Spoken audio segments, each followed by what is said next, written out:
Hi guys, আসসালামু আলাইকুম। আশা করি সবাই ভালো আছেন।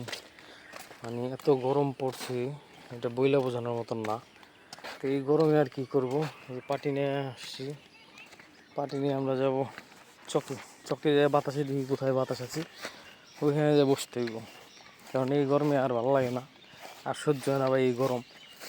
এই গরমে কি করুম না করুম, কই যাম, কাজ কাম ফালাই রেখে বাসায় বয়ে রইলাম ফ্যানের নিচে, তাও ভালো লাগে না। এই জন্য ওই যে পাটি পুটি নিয়ে আসলাম, বাসার থেকে বেরোয় গেলাম। এখন দেখি কোথায় যায় বসা যায়। একটু বাতাস কই আছে, বাতাসে যায় বসি।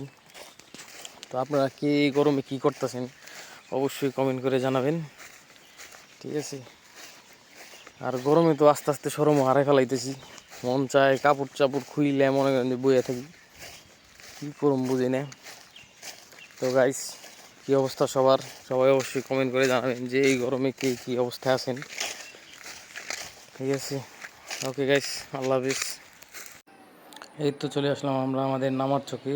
তো নামার চকের এখানে এসে পাটি নিয়ে আমি, সিমরান, মুশফিক, সাইদ বইসা বললাম।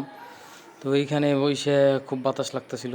তো মানে বাসায় তো অনেক গরম, কারণ এমনি আজকে অনেক রোদ উঠছে। তো গরমে বইসা থাকতে থাকতে আবার দেখলাম একটা মানে হাঁসের বাচ্চা আমাদের এখানে আসলো। তো হাঁসের বাচ্চা নিয়ে আমরা মজা করতেছিলাম, হাঁসের বাচ্চা বারবার পাটিতে উঠে গেছি। ও এরই মধ্যে আমাদের মাঝে আবার রুমন চলে আসছে, আমাদের ছোটো ভাই রুমন চলে আসছে। এই যে হাঁস আবার রুমনের দিকে ঘেঁষা দিতেছি। তো আমরা এটা নিয়ে একটু হাসাহাসি করতেছিলাম। মানে হাঁসটা বারবার পাটিতে উঠে যাওয়ার চেষ্টা করতেছি।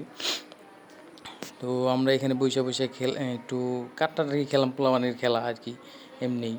মানে কী করুম, শুধু বসে থাকলে তো আর সময় কাটে না।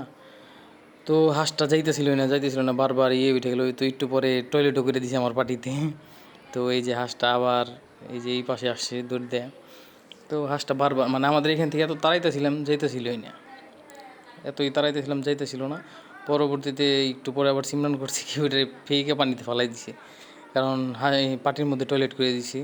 আর ওর ভিজা শরীর তো শুধু ঝাড়া মারে আর আমাদের শরীরের উপরে পানি এসে পড়ে, বুঝছেন। দেখেন কী অবস্থা।